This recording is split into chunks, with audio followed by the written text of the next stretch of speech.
Kalau roh orang jahat ni, dia tak naik ke langit. Dia tak naik ke langit. Kalau dia tak naik ke langit tu Ustaz, roh tu pi mana? Boleh tak dia kacau orang? Roh-roh orang yang dah meninggal ni, boleh tak dia kacau orang? Dia kacau orang, manusia-manusia ni, dia kacau, dia mari ikut cermin kereta ke, dia mari terbang ikut belakang pintu rumah ke apa. Boleh atau tidak? Roh-roh yang orang dah meninggal ni. Okay. Allah jadikanlah dalam hatiku cahaya, juga pada lidah cahaya, jadikanlah pendengaranku cahaya. Assalamualaikum warahmatullahi wabarakatuh.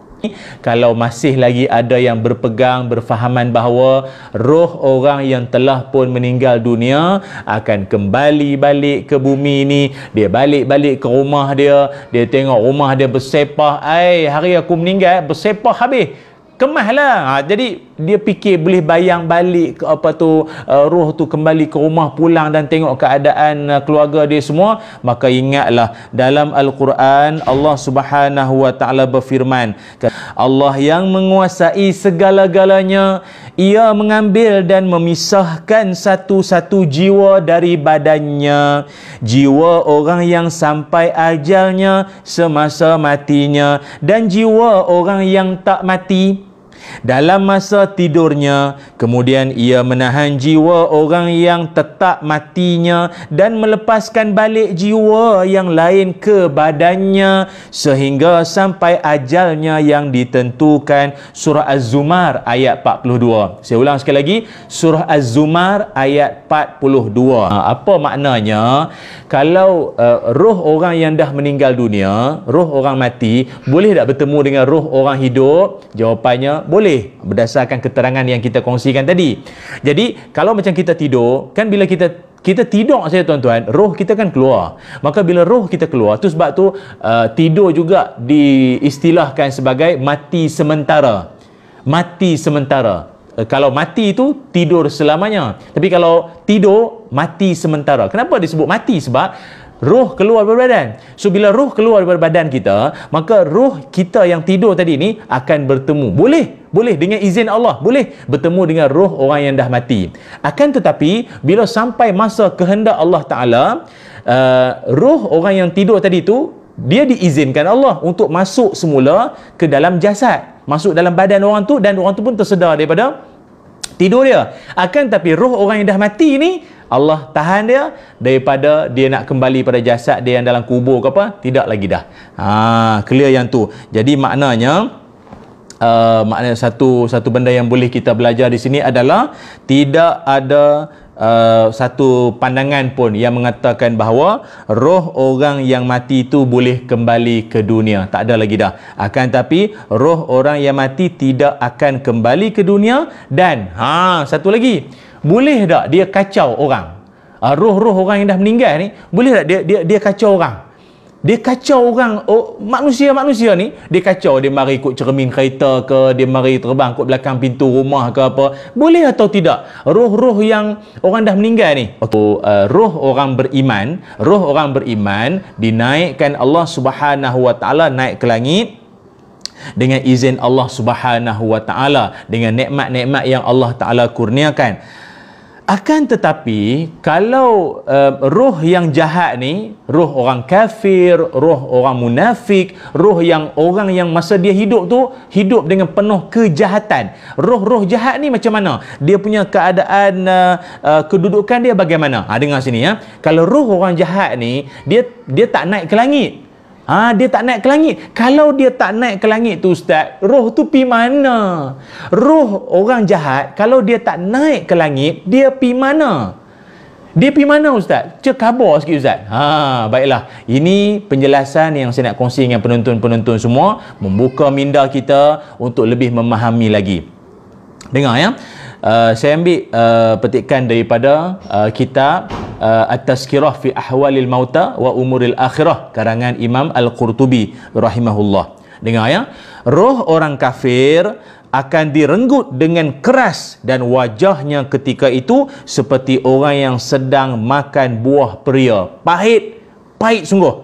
Malaikat kemudian berkata, keluarlah wahai jiwa yang kotor yang berada di dalam jasad yang kotor.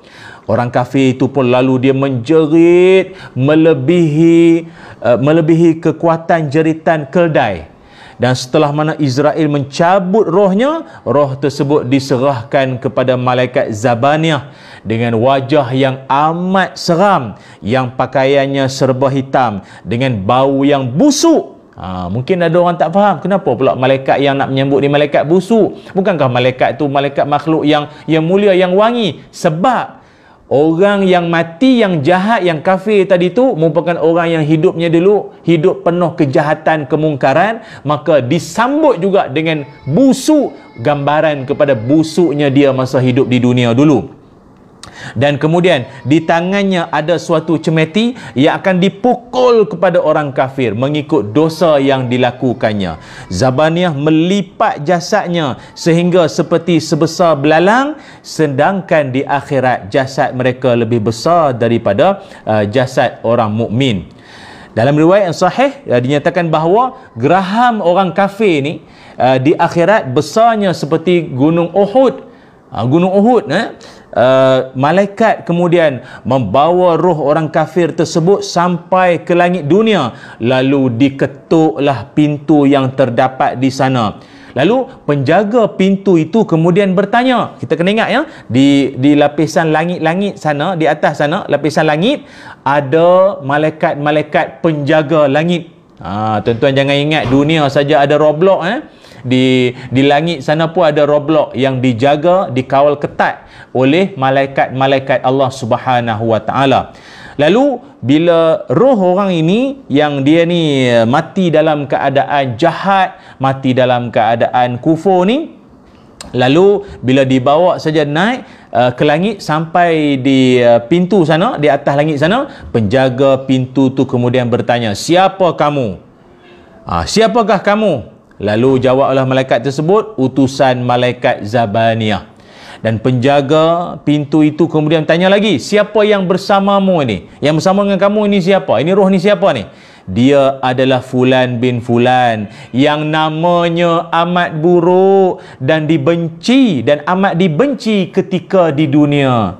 Penjaga pintu tersebut kemudian berkata, tak ada kemudahan dan kegembiraan untukmu.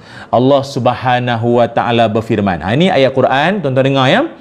Innal ladzina kazzabu biayatina wastakbaru anha la tufattahu lahum abwabus samaa wala yadkhulunal jannata hatta yalijal jamalu fis-sim ولا يدخلون الجنة حتى يلج الجمل في سم الخياط وكذلك نجزي المجرمين.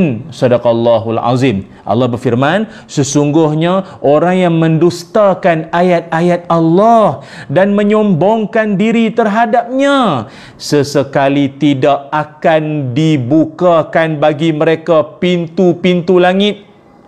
Dengar tuan-tuan, dengar ada? Saya ulang sekali lagi.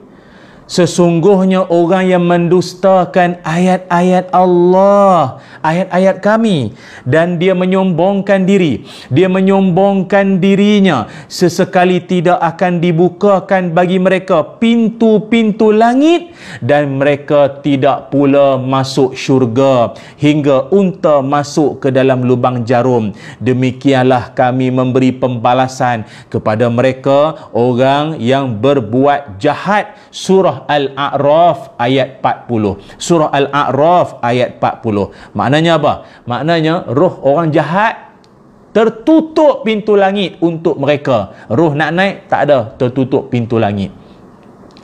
Dahlah ditutupnya pintu langit pula. Apabila malaikat itu mendengar ayat tersebut, maka roh orang kafir itu jatuh dari tangannya. Allah Subhanahu wa taala berfirman, hunafa'a lillahi ghaira musyrikin bih wa man yusyrik billahi faka'annama kharra minas sama'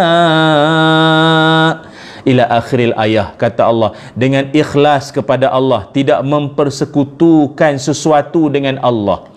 Barang siapa mempersekutukan sesuatu dengan Allah, maka seolah-olah dia jatuh dari langit lalu disambar oleh burung atau diterbangkan angin ke tempat yang jauh. Surah Al-Hajj ayat 31. Surah Al-Hajj ayat 31. Jadi menerusi dua ayat Quran ini, surah Al-A'raf ayat 40, surah Al-Hajj ayat 31, jelas menunjukkan kepada kita bahawa begitu dahsyat sekali keadaan situasi roh yang jahat ini. Lalu kalau dah pintu langit tertutup, kemudian dia bagaikan jatuh daripada langit pula, disambar oleh burung pula, yang mana Allah Ta'ala sebutkan dalam surah Al-Hajj ayat 31 tadi itu, maka ke mana roh tu pergi? Roh jahat ni pergi mana? Maka perbincangannya panjang tuan-tuan. Izinkanlah saya untuk kita memudah fahamkan, kita ringkaskan, tetapi diminta pada penonton-penonton semua untuk terus dalami lagi ilmu ini supaya lebih faham dan lebih kita menghayati akan kekuasaan Allah Subhanahu wa Ta'ala. Ingat, roh orang beriman akan dinaikkan ke langit dengan penuh kasih sayang Allah, dengan nikmat-nikmat daripada Allah Subhanahu wa Ta'ala. Itu siapa tu? Roh orang beriman. Akan tapi roh kafir dan munafik ataupun mereka yang hidup ni penuh dengan kejahatan, melakukan segala keingkaran terhadap Allah Subhanahu wa Ta'ala, tak dibenar naik ke langit, kemudian macam saya sebutkan tadilah sebagaimana dalam Quran surah Al-Hajj ayat 31 tu, lalu ke mana mereka pergi? Berdasarkan hadis-hadis Rasulullah sallallahu alaihi wasallam, ada beberapa tempat ataupun ada beberapa keadaan roh-roh jahat ni akan pergi, iaitu antaranya ialah pertama sekali di bumi. Bila dia tak boleh naik ke langit, dia akan berada di bumi. Dan di bumi itu pula di mana? Pendapat menyebutkan di bumi itu adalah di kuburan, di kubur. Jadi tuan-tuan, kalau kata ada nampak kok-koklah Allah Ta'ala izinkan, Allah Ta'ala izinkan tuan-tuan ada ternampak macam bayangan macam orang ke macam siapa tu kat kubur tu, berkemungkinan, wallahu a'lam. Sebab apa? Sebab dia tak naik ke langit, lalu dia barangkali dia boleh jadi dia berada di kawasan-kawasan yang kita sebutkan tadi tu, antaranya di bumi, iaitu di kubur. Itu yang pertama. Yang keduanya di Telaga Barhut, di Telaga Barhut. Jadi ataupun Bi'ru Barhut, ini pun perbincangan yang panjang juga, menyebutkan bahawa tempatnya iaitu di Hadramaut, Yaman, dan banyak pandangan tentang perkara ini. Itu yang kedua. Yang ketiganya adalah lubang di bumi. Yang ketiganya adalah lubang di bumi. Wallahu alam. Ini semua berdasarkan hadis-hadis daripada Nabi Muhammad sallallahu alaihi wasallam. Tapi kalau berbalik pada persoalan tentang hal roh yang jahat ni pergi mana? Ya, dia tak naik ke langit, lalu dia akan adalah di kawasan-kawasan yang telah kita sebutkan daripada sumber hadis Rasulullah sallallahu alaihi wasallam. Akan tapi boleh atau tidak roh ni, roh yang kita kata roh jahat tadi tu, dia nak memudaratkan kita, dia nak kacau kita, dia nak mengganggu kita? Jawapannya tidak sama sekali. Tidak. Sebab apa? Sebab makhluk yang namanya roh yang jahat tadi ni, dia tidak akan mengganggu manusia yang hidup ini, berdasarkan surah Az-Zumar ayat 42. Surah Az-Zumar ayat 42 yang tadi kita bacakan.